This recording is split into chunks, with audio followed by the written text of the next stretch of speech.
नमस्कार, जाग उठा भारत में एक बार फिर से आपका स्वागत है।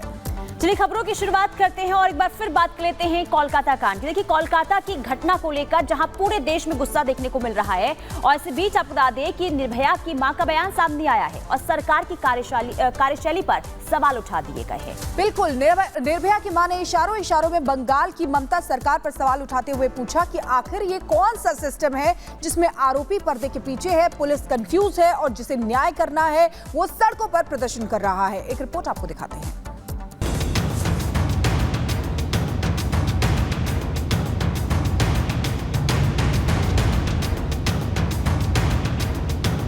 ट्रेनी डॉक्टर से दरिंदगी, अस्पताल पर हमला और रेप मर्डर की उलझी पहेली को सीबीआई सुलझाने की पूरी कोशिश कर रही है।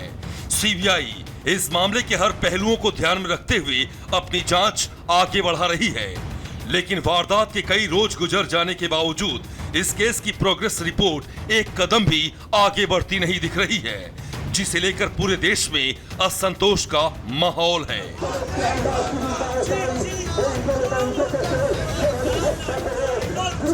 एक तरफ तो लेडी डॉक्टर के साथ हुई दरिंदगी की तुलना दिल्ली की निर्भया कांड से की जा रही है, तो वहीं इस केस को उलझता देखकर अब निर्भया की मां ने भी सिस्टम पर सवाल खड़े कर दिए हैं। निर्भया की मां ने इस सिलसिले में पूरे सरकारी तंत्र को निशाने पर लेते हुए कहा कि आखिर ये कैसा सिस्टम है जिसमें आरोपी पर्दे में है, पुलिस कंफ्यूज है और जिस पर राज्य की जिम्मेदारी है वो जिम्मेदारी निभाने के बजाय प्रदर्शन कर रही है। 6 दिन हो गया, न पुलिस और अभी सीबीआई तो कल से लगी है, अभी कोई डिसीजन पे नहीं पहुंचा गया कि नहीं उस बच्ची के साथ एक था या और कोई शामिल है या उसको कैसे इंसाफ मिलेगा, ये सोचना बहुत दूर की बात है। लेकिन सबसे दुर्भाग्यजनक ये है कि जो वहां पे हालात पैदा हुई, सरकारें एक दूसरे पे थोप रही हैं, प्रदर्शन कर रही हैं। वहां पे तो जिनके जो मुख्यमंत्री हैं उनके अंदर स्वास्थ्य मंत्रालय है, उनके अंदर सारे उनके रूल है, पुलिस है, और वो नहीं समझ आ रहा है कि वो किसके खिलाफ प्रदर्शन कर रहे हैं। निर्भया की मां ने इस मामले में सीधे तौर पर सीएम ममता बनर्जी पर सवाल उठाते हुए कहा कि सीएम खुद एक महिला हैं, लेकिन वो जिस तरीके से इस मामले में काम कर रही हैं वो हैरान करने वाला है। उन्होंने बंगाल सरकार को कटघरे में खड़ा करते हुए कहा कि ये देश का दुर्भाग्य है कि एक डॉक्टर तैयार होने में 10-10 साल लग जाते हैं, लेकिन आज वो अपनी सुरक्षा के लिए काम धाम छोड़कर सड़क पर खड़े होने को मजबूर हैं।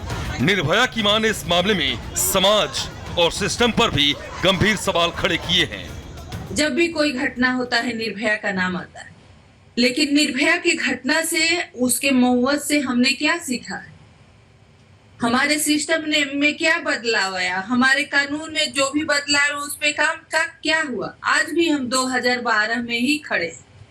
तो हम यही चाहते हैं कि जो भी हमारे देश के डॉक्टर्स बाहर रोड पे हैं उनको इंसाफ मिले, उस बच्ची को इंसाफ मिले, उस माँ बाप को इंसाफ मिले।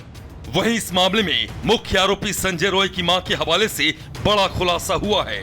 कोलकाता रेप मर्डर कांड के मुख्य आरोपी संजय रॉय की मां ने यह कबूल किया है कि संजय को शराब की लत थी और उन्होंने ये भी माना कि बंगाल पुलिस के कई अधिकारियों से संजय के गहरे रिश्ते थे और वो अक्सर उनके घर आते जाते थे। शराब पीता है? नहीं, शराब पहले नहीं पीता था। कुछ समय से पीने लगा। वो बहू जब डेट हो गया उसका बाद अपना घर में पी के खा के सो जाता था। आपको कभी शक नहीं हुआ कि पुलिस की वर्दी में कभी देखा नहीं, पुलिस में नौकरी कर रहा है, इस तरीके से वो बोलता है? इस पुलिस में उनका कार्ड भी तो देखा था। लेकिन पुलिस तो मना कर रही है कि वो तो एक वॉलंटियर थे, कभी ऐसे सरकारी पुलिस नौकरी तो थी नहीं। ये तो मालूम नहीं है हमको। शायद लोग एक बार शायद आया भी उनका बहू से, होली के दिन बहू से मिला, खाया, शहर के सम्मान भी दिया। जब शादी हुआ था तो उनका बहू शहर से मिला भी।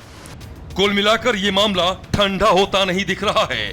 खासकर जब तक इस मामले की पूरी सच्चाई सामने नहीं आ जाती है, न तो डॉक्टर शांत बैठेंगे और न ही सियासी गलियारों में उठा तूफान ठंडा होगा।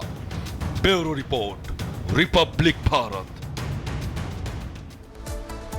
तो निर्भया की मां ने सिस्टम पर सवाल उठाए हैं, लेकिन सिर्फ निर्भया की मां नहीं बल्कि पूरा देश इस वक्त सिस्टम से सवाल पूछ रहा है कि आखिर 2012 के बाद देश में क्या बदलाव हुआ है। बहरहाल आगे बढ़ते हुए हम बात कर लेते हैं कि इस पूरे मामले को लेकर सीबीआई की जांच आगे जो है कहां तक पहुंची है। देखिए, कोलकाता रेप केस में सीबीआई ने जांच तेज कर दी है। सीबीआई ने अब तक 10 लोगों के बयान दर्ज किए हैं। इसके अलावा अस्पताल के सुरक्षा गार्ड्स, फ्लोर सुपरवाइजर इसमें शामिल है, जिनसे भी पूछताछ हो रही है।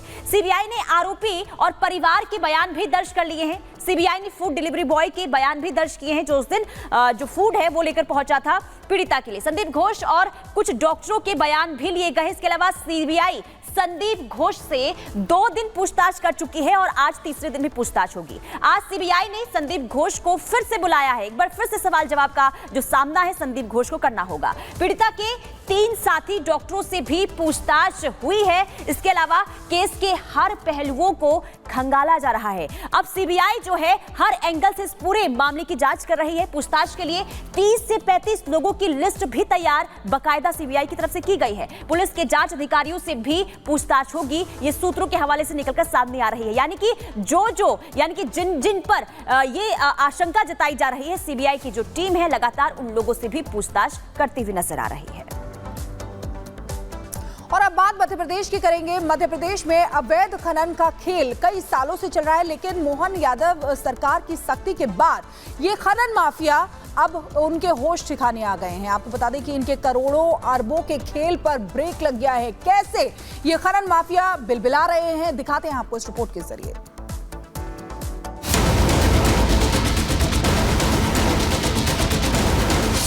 मध्य प्रदेश में रेत माफिया की दबंगई। नायब तहसीलदार पर जानलेवा हमला। मध्य प्रदेश में अवैध रेत माफिया का आतंक बढ़ता जा रहा है। ताजा मामला राजगढ़ जिले से सामने आया है, जहां रेत माफिया ने नायब तहसीलदार पर जानलेवा हमला कर दिया। रेत माफिया ने नायब तहसीलदार को ट्रैक्टर से कुचलने की कोशिश की और ट्रैक्टर लेकर मौके से फरार हो गए। इतना ही नहीं, खनन माफिया ने नायब तहसीलदार को बकायदा फोन कर जान से मारने की धमकी तक दी है। रेत माफिया ने तहसीलदार को फोन कर चेतावनी देते हुए कहा कि अगर दोबारा पीछा करने की कोशिश की तो मौके पर ही ट्रैक्टर से कुचलकर हत्या कर देगा। बताया जा रहा है कि संडौत तहसीलदार सुरेश सिंह शुक्रवार दोपहर करीब 12 बजे सांगरपुर से अपने दफ्तर के लिए रवाना हुए थे। इस दौरान रास्ते से जा रहे रेत से भरे ट्रैक्टर को रोककर पूछा कि कहां जा रहे हो। इसके बाद चालक ने अपने ट्रैक्टर की स्पीड बढ़ा दी और तहसीलदार की चलती गाड़ी को टक्कर मारने की कोशिश की। इस घटना में तहसीलदार की गाड़ी के कांच टूट गए। इसके बाद चालक ट्रैक्टर लेकर फरार हो गया। हालांकि तहसीलदार ने घटना की जानकारी तत्काल पुलिस को दी। मौके पर पहुंची पुलिस ने ट्रैक्टर का पीछा किया